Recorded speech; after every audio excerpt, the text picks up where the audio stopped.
Today, we're talking about Claude. And to get it, you have to start with a kinda strange question. Yeah, a constitution. Because that one question is the key to understanding what makes Claude so different. See, it's designed from the ground up to be a helpful, honest, and harmless AI assistant. And the secret sauce is this method called constitutional AI. So let's break that down real quick. It's a two-step process where the AI basically teaches itself how to self-correct based on its principles.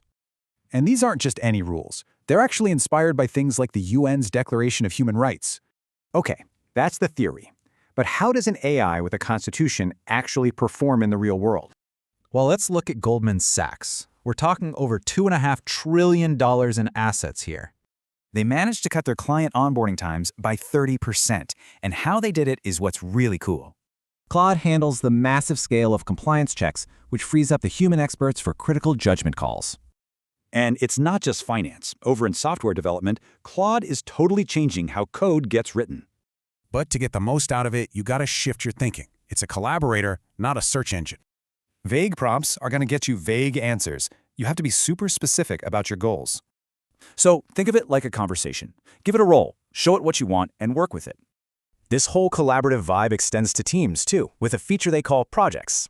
It creates this shared context so that any new person on the team can get up to speed instantly. And this really gets to the heart of it. It's all about augmenting human expertise, not replacing it. Which really just leaves us with one final thought. With an AI partner like this, what will you build?